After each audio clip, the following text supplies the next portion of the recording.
Who Speaker Kalome Dr. Lalchhanzova resolution Indian Air Force in Lengpui ram an lei dan chungchang dan bo chen nas takle corruption nge nia lang hi Mizoram mi pui du dan le beseng nge in Central Bureau of Investigation in an chui chu theinan Mizoram sarkar in rang taka bo zuin ma lang ha ro seti private resolution ron putlu hi lo ka ti hle maya soi ho lo po ni ila ram mi pui ten min lo khiat pui tura kan du chu CBI in and take up to Chief Minister Pon rem ti na apeto chu mai ni lawa lokai yokta point tu na hian inquiry an la to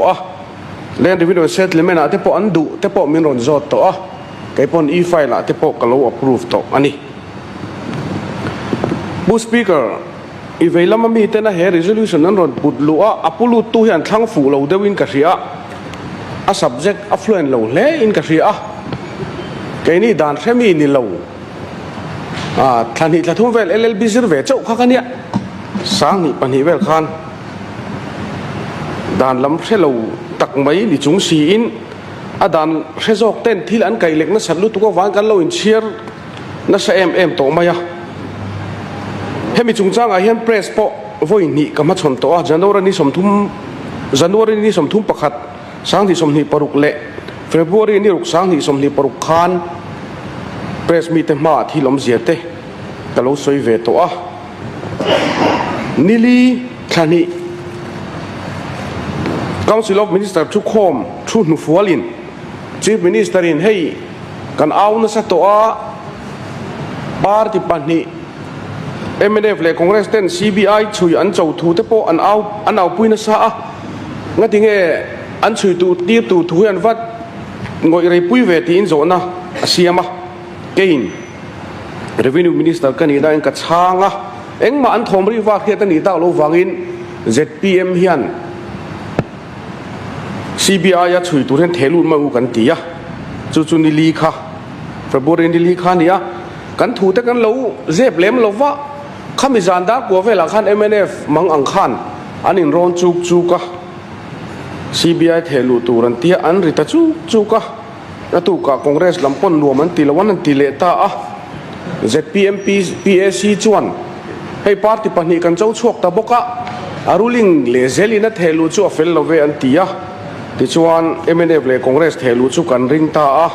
aza om khop min ka khia kan ti dan po hi aruling le zel thelu turamin han ngen te phei ga chu mi pakhat in tu em in arok tu ne na FIR thelu dro atiang chi deu huang khat om thei ni te po hian alangani u speaker hun tam deu nei ka chak hle maya a che pakaya tanga soi tu ka nga ro pui mai sia he thil hi ti hian kan soyanga up subject resolution ron move to khan preliminary notification atanga intranani antia u speaker an thuk vak mai an thu soi hi thuk vak wang hianin thil soi kha adik tina po ani chong lova ni som panga thasari sang hi som pakua khan Indian Air Force hian aizol di singhena olen revenue Lengpui airport sevel le lungdai tlang dunga ram andu thu anon thenani avarei to em ni som panga thasari sang hi som pakua tu te sarkar lai nge ni ti chuan revenue department chuan ni som palet thasari sang hi som pakua khan ma la turin DC thu nei na lo petoni bu speaker an fakhin hi an kalsan thui ma em o katia ke ni chuan MNF sarkari pu kan tum lo reng revenue minister ka ni na ang po he thil ka khiat khan sarkar ka to te ti mol phau tum mi lovin ram him na ngai tu chuin kan lo la lo na ni chu ti thave le po hian kanin sia amaro chu sarkar kal to ten ani lo zonga thil an han ti ta ka wang khang ke ni po kan du ai thui hi kan trong zel tamai chu ni fel lo ang reng khop mai tiang soi tei hau zom taka hian thu okisang han chu mai pal te hi kan lawa kan in veng khopa kan chief minister po hian thumoi nai taki chak chu ang uti in มินซิละมินฟุยเร่งบกอันนี้ดิชวนไอโซลดีซีจูซิงเกิลพอยต์คนตะกะนิสองประเทศทัศริสังนิสองปะกัวขันรัวตันดีนิสองปะตุนักนิรอนสวยขัดชินเฉียทับอีละนิสองประเทศทัศริสังนิสองปะกัวจังขันไอโซลดีซีจวนอามาลำเลอันนูละมาโปมาอัลตัดจาร์นี่กันชีฟมินิสเตอร์กันเฮาส์ลีดเดอร์จะอมตะกินคุไลรัมอารอนสวยโปคุณมัสลามาดีซีทุเรนะอเปกค่ะยังไงนี่อุ้ยโจเลนะอมสิเหล่าจวนดีซีขันอาเก่งตั้งเสียลค่ะอันนี้มายาที่ชวนนินเซปเทมเบอร์นี่สมนิปรุกสังนี่สมปกว่าไอโซลดีซีจวนออฟฟิเซอร์อินซัสแอดมินิสเทชันอีสเทิร์นแอร์คอมมานด์เนี่ยนะรัมมันโปเจงจ่าสมเรียดปังอาper square feetอันนี้ถูเตin principle approval อมโตถูเตรัมลักตัวมุนเตหิรัมมันจังไกโลบาร์เรนเลนันนี่ยข้อตัวมีเตปนฮาร์สันดานเซียมโลวะ environment clearance และ rehabilitation พอเอ็งมาตีทุลอมโลตินเลขาทนนี่อะไรขนมปาร์เตจุเชียร์ช่วงลงไม่เลยอมเฟกะตินด็อกเมนต์อันดูตันจนอมเฟกันนี่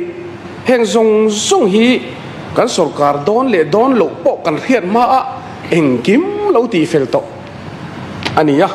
ผู้สปีกเกอร์อีเวลามามีแต่สุรการจุยเพย์เซจวนอันมานี่เห็นชายหินที่ขบังเฮงโปฮีจุกรินดานนี่ no objection certificate เตโปฮีนี่สอบขรุกสังนี่สมนิคานอันสุดทนตาเลี้ยงปุยอมเราสีพิรเจ้าอมตีตะข้าช่วยCBIนั่นลิบเซโดนั่นเนี่ยหมู่ไม่อันใดริงระวังเองกิมไพป์ไลน์น่ะอมวิทโตอันนี้ no objection ปกกันสุรการเวมาได้ขานแห่งฮีเลาตีเฟลโตอันนี้นี่ที่ทักว่าสังนี่สมนิปกตาDCIส่วนส่วน Defense Estate Officer ก็ว่าที่เนี่ยนะ GPS coordinate ซาทับ survey map ทนินรำในตู้เตะขดลางไอโอเตเนนันทิลพูเตสอยหูปุยนันมีติงโปนี่สมนิปังอาทักว่าสังนี่สมปกวนในโตทูเตอเขียตีร์บกะเฮมิจุมเฮียนอันพูเตสอยเซลันในเตรัมด็อกิเมนต์เลริโกเตอุลุกตะกเอ็นดิกอโลนี่ทูเตรำมันตูร์โปสอยเฟลันนี่ทูเตจิครั้งนั้นรถนัวอัตโตปารำมันอันปมตันจูper square feet เชงจะสมเรียดปังอาอันนี้ทูด็อกิเมนต์ให้นักเชียงเวกอันนี้แค่นี้เจ็ดปีมันกันผัวจบค่ะอันนี้สิละวะด็อกิเมนต์อมเราเห็นสวยจุนี่ละมินันเดมเดอุปนิเซสผู้สปีกเกอร์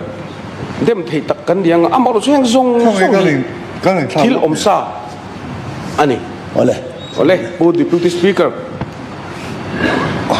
outright purchase กันหันตีวักนัชันโปฮีผู้ดิพูติสปีกเกอร์เอ็งติงเอกันสวยระวังสุรการมาสังหุนไล่เอ็นโดนหน้าขานเอ็งติงเอG71Gเอาปุยะ Bengal Eastern Frontier Regulation Act ที่เตลูโซยะนำ party อินตีขานด็อกิเมนต์ official เอ็นโดนหน้าขานรำหิมนะ G71G โบเป็นเราอันตุ่มเสียเตเอ็งมาอันสวยหลังเราไล่ค่ะเกยนี่วันน่ะสุรการเจอตูเทียนปุยกันตียะ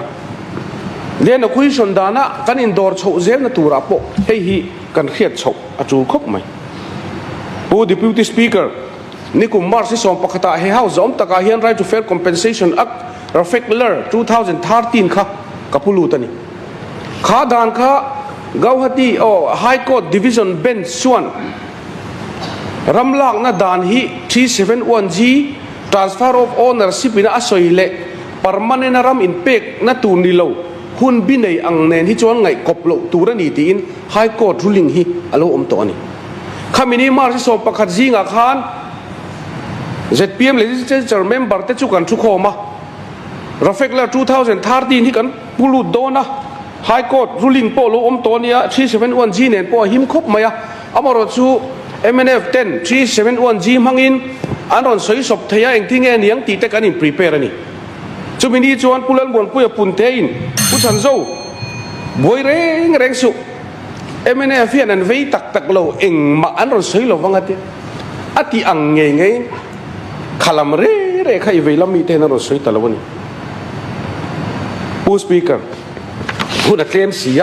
ก็สวยตรงขั้นสวยตัวตั้มเสีย SIA exemption เตปโอค่ะที่เห็นน่ะหล่อมินสวยไตละสเตทสุรการทุนไหนนะอันนี้SI exemption กันเป็กนะพอฮีมิโซรัมชุ่งเงี้ยนี่ยะ MNF party เทียนเลี้ยงปุ๋ยรำคุ Mizoram po na mo an lo ti ni te hian ka hria amak hi ka ti ni where land is proposed to be acquired invoking the urgency provision under section 40 the appropriate government may exempt undertaking of the social impact assessment SIA atia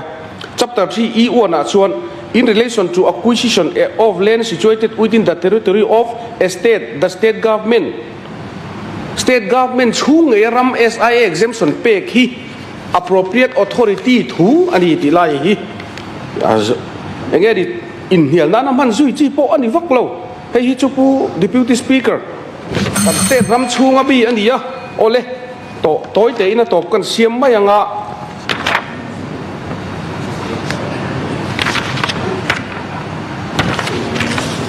he outright purchase ti te MLAR Act 2016 ti te Rafekler 2013 ti te chi sang kan soya pu deputy speaker dan man tur mu mal a om lo lai khan he thil hi lo ji chuak chho ania right to fair compensation ak kan man nuwa hun rei takatang malak na local thui to kha IF chuan an ron bo zui mai ani land revenue and settlement department hian ramdan nuya himlo om lo lawin kan thei pato pin kan lo delay ani pu deputy speaker oh rang taka chui ti te po kha pu deputy speaker e-file ani to wangen thili achaka preliminary notification kan pe ka tanga di som ruk pani na final approval pe kani dan som lo omani chon aisol dc te mo phurna ania he house om taka hian house leader po in revenue mo phurna di lo we aisol dc te mo phurna lom ka ti tin he house a hian a soingat ani ole dan hanzom lo pel thuilu tu kha apoisia pu deputy speaker Indian Air Force IF in Lengpui ram an lei dan chungchanga he thil hi CBI na chui tura chief minister in ti to le lokai yok ta pon inquiry alak dong hian sak takin kalvut vut sela mi house a hian mi ming soi hian khe om hlea mar chu soi lan te ani to tho wangin pu Henry a hian